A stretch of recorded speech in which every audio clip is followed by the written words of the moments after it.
नमस्कार। NBC 24 media में आपका बहुत बहुत स्वागत है। मैं हूं आपके साथ अभिषेक। आज हमारे साथ लाइव में जुड़े हैं एसटीईटी के मेरिट अभ्यर्थी नीरज कुमार। नीरज जी, बहुत बहुत स्वागत है नमस्कार। हमारे चैनल में। जी जी। लगातार राजद सुप्रीमो लालू प्रसाद यादव का बयान सामने आ रहा है। लालू प्रसाद यादव ने साफ कहा है कि करीब शिक्षा विभाग में 1 लाख से ऊपर जो है सीट खाली है और सबसे पहले शिक्षा विभाग में जो है जो अभ्यर्थी हैं जो परेशान हो रहे हैं उनकी बहाली होगी। आज समीक्षा भी होने वाली है, क्या कुछ इस पे कहिएगा?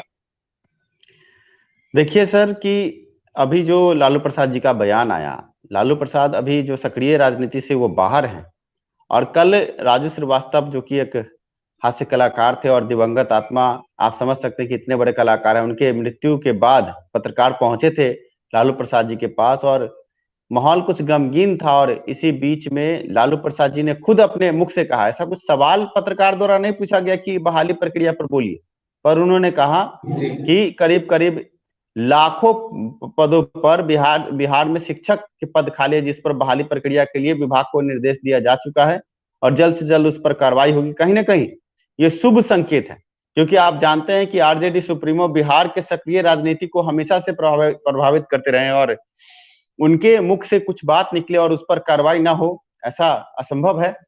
तो वर्तमान में उन्होंने जो कहा, कहीं ना कहीं बात दूर तलक गई है और उनको ये बात समझ में आ रही है और लगभग निर्देश दिए जा चुके हैं।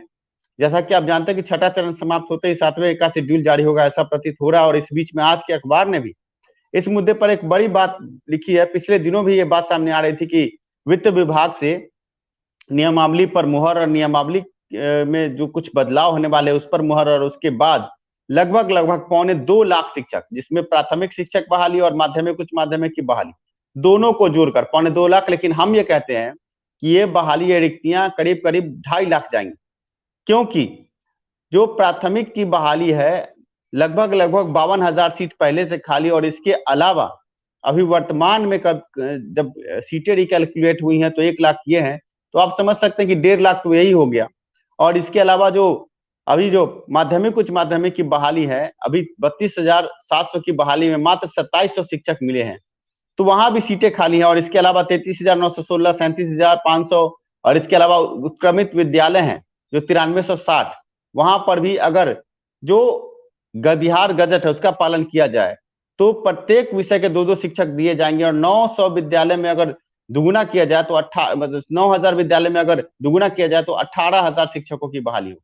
तो आप समझ सकते हैं कि अगर जोड़ा जाए तो माध्यमिक उच्च माध्यमिक में लगभग 1,25,000 के लगभग में रिक्ति है, और जो प्राथमिक है उसमें 1.5 लाख। तो दोनों को अगर जोड़ ले तो 2.5 लाख के लगभग में शिक्षक बहाली की हरी झंडी मिलती नजर आ रही है। इस बीच आपको अभिषेक जी हम ये भी बताना चाहेंगे आपके चैनल के माध्यम से अभ्यर्थियों को कि कंप्यूटर शिक्षक जो खासकर परेशान थे, लगभग माध्यमिक उच्च माध्यमिक में 17,000 जो अभ्यर्थी उत्तीर्ण हो गए थे, उसमें से अब विभाग की मंशा है कि प्रत्येक स्कूल में, शिक्षा सुधार ने भी इस पर पहल किया था कि बिहार गजट का पालन करते हुए कम से कम 2 शिक्षक दिए जाए। पर ये बात बड़ी खुशखबरी हम दे दें कि एक शिक्षक की बात मानी गई है और लगभग 9,000 अतिरिक्त कंप्यूटर शिक्षक की बहाली। तो आप समझ सकते हैं कि ये बहुत बड़ी बात है और 2.5 लाख शिक्षकों की बहाली पर बात है। और राजद सुप्रीमो ने जिस तरह कल बयान दिया और आज के अखबार ने 2 बड़ी खबरें दी, एक कि नियमावली 2022 पर वित्त विभाग से मुहर, दूसरा कि लगभग 2.25 लाख शिक्षकों की बहाली। जी, एक और सवाल रहेगा आपसे। जी, सवाल ये है कि 60-40 का रेशियो लगने जा रहा है। कुछ अभ्यर्थी जो हैं वो विरोध कर रहे हैं, उनका साफ कहना है कि ऐसा नहीं होना चाहिए, 80-20 रहता तो ठीक रहता है। ऐसी भी बातें सामने निकल के आ रही है, इस पे क्या कहिए? देखिए, मैं ये कहूंगा कि जो भी बिहार के आम अभ्यर्थी हैं आपस में लड़ते रहेंगे तो कभी ये बहाली प्रक्रिया पूर्ण नहीं होगी। अब हमारा मांग नियमावली नहीं, सबसे पहले शेड्यूल होना चाहिए, क्योंकि आप समझ सकते हैं कि सरकार की भी मंशा ये होती है कि आम अभ्यर्थी आपस में लड़ते रहें और बहाली प्रक्रिया इस तरह टलते रहे। अभी जो वर्तमान की जो भी नियमावली आती है, कहीं ना कहीं सरकार शिक्षा विभाग की समीक्षा बैठक के बाद उस पर आम अभ्यर्थियों में ये राय होनी चाहिए। हमें नियमावली पर फोकस करके बहाली को डिले नहीं करना है, हमें सबसे पहले ये मांग करनी है कि शेड्यूल जल्द से जल्द जारी हो। क्योंकि आप समझ सकते हैं कि 3 सालों से अभ्यर्थी लगातार गहमा गहमी में है पर बहाली प्रक्रिया नहीं आ रही, और इस बीच में केस मुकदमा भी कितना सारा हुआ।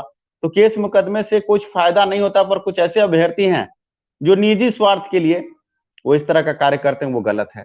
और 60-40 जहां तक आप कह रहे हैं, तो मैं ये कहूंगा कि देखिए, जो भी वर्तमान में विभाग जो भी निर्देश देती है उस पर आम अभ्यर्थियों को अमल करना चाहिए।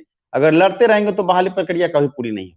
जी नीरज जी, लगातार जो है कहीं ना कहीं शिक्षा मंत्री का सामने बयान आ रहा है। शिक्षा मंत्री लगातार ये कहते हुए नजर आ रहे हैं कि पहले केंद्र से मांगिए फिर हम देंगे। वहीं उनका साफ कहना है कि महीनों लग सकते हैं। तो क्या सत्ता में आने के बाद अभ्यर्थियों का भविष्य मंत्रियों को नहीं दिखता है क्या?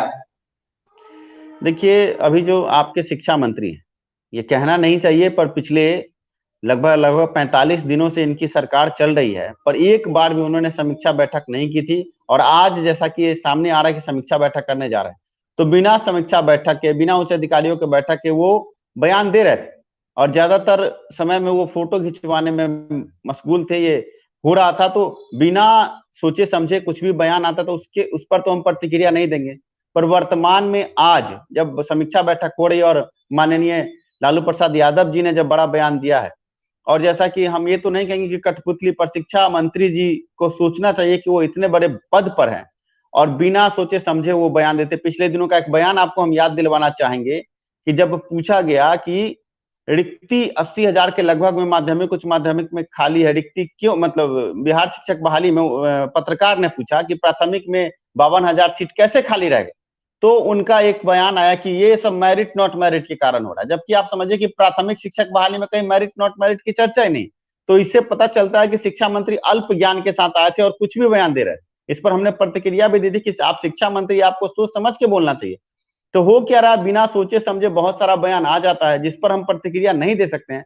पर जो आप भी जानते हैं कि उप मुख्यमंत्री, मुख्यमंत्री और राजद सुप्रीमो ये जब कह रहे हैं कि बहाली प्रक्रिया आने वाली है और जल्द ही बहाली आने वाली है, और तेजस्वी यादव बार बार कहते हैं कि थोड़ा इंतजार कीजिए, अब हम कार्य कर रहे हैं, तो हमें ऐसा प्रतीत हो रहा है कि अब जल्द ही बहाली प्रक्रिया आपको देखने को मिलेगी। और अगर शिक्षा मंत्री जिस तरह कह रहे हैं कि महीनों लग सकते हैं, तो ये निंदनीय बयान है। क्योंकि आप समझ सकते हैं कि 3 सालों से छात्र जो अभ्यर्थी हैं वो सफर कर रहे हैं। इसके अलावा जो गुणवत्तापूर्ण स्कूल में शिक्षा नहीं है, तो वो छात्र जो स्कूल में पढ़ रहे वो भी सफर कर रहे हैं। तो सबसे पहले सरकार को अपनी शिक्षा नीति, शिक्षक नियमावली सभी का पालन करते हुए गुणवत्तापूर्ण शिक्षा के लिए स्कूलों में शिक्षक बहाल करने चाहिए। ये बहुत बड़ा मुद्दा है। तो इस तरह के बयानों को तो हम क्या कहें, पर हमें ऐसा प्रतीत हो रहा है, पॉजिटिव होना चाहिए कि बहाली प्रक्रिया जल्द ही आएगी। नीरज जी, आने वाले दिनों में आप लोग बहाली को लेकर कुछ करने भी जा रहे हैं? सड़क पे उतरेंगे, आंदोलन करेंगे, या फिर शांत अभी रहेंगे आप लोग? देखिए, आज एक व्यापक आंदोलन आपको पटना की धरती पर देखने को मिलेगा। आम प्राथमिक शिक्षक बहाली के अभ्यर्थियों की तरफ से सीटेट बीटेट अभ्यर्थी हैं, जिसमें पिछले दिनों जो अनीसुल रहमान जी जो घायल हुए थे, वो भी आज अपने माता पिता के साथ पहुंच रहे हैं। ये बहुत बड़ी बात है। और कहीं ना कहीं हो कहीं भी आग, लेकिन आग जलनी चाहिए, शिक्षा सुधार का ये नारा है। क्योंकि जब तक आम अभ्यर्थी आगे बढ़कर अपने हक हुकूक के लिए लड़ेंगे नहीं, तब तक तो आप देख ही रहे हैं सरकार चुप्पी साधे बैठी रहती है।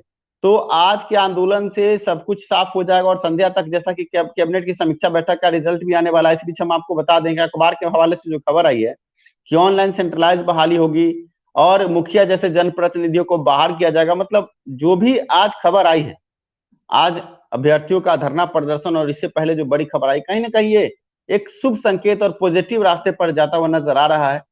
तो हम यही कहेंगे कि आंदोलन तो समाप्त नहीं होगा जब तक बहाली प्रक्रिया का शेड्यूल हमारे हाथ में नहीं होगा। आंदोलन समाप्त नहीं होगा, आंदोलन निरंतर जारी रहेगा। और आम अभ्यर्थी, जो भी अभ्यर्थी, सब एकजुट होकर के आगे बढ़ रहे हैं।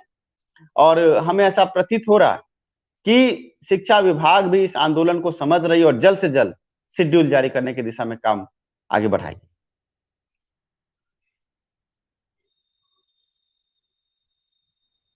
तो आपने सुना, हमारे साथ नीरज थे, एसटीटी के अभ्यर्थी हैं। तमाम मुद्दों पे हमने चर्चा की है, तमाम बातें नीरज की आपने सुनी है। नीरज का यह साफ कहना है कि आज समीक्षा बैठक होनी है और इसमें स्पष्ट होगा क्या कुछ होने वाला है। और कहीं ना कहीं जिस तरीके से लालू प्रसाद यादव ने कहा है कि शिक्षा विभाग में सबसे ज्यादा वैकेंसी और बहाली होनी, उस पर भी हमने बात की है।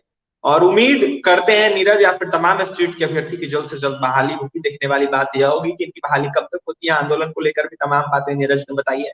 फिलहाल क्या कुछ कहते हैं नीरज, आपने सुना है। और भी तमाम खबरों के लिए बने रहे हमारे साथ, हमारे चैनल को सब्सक्राइब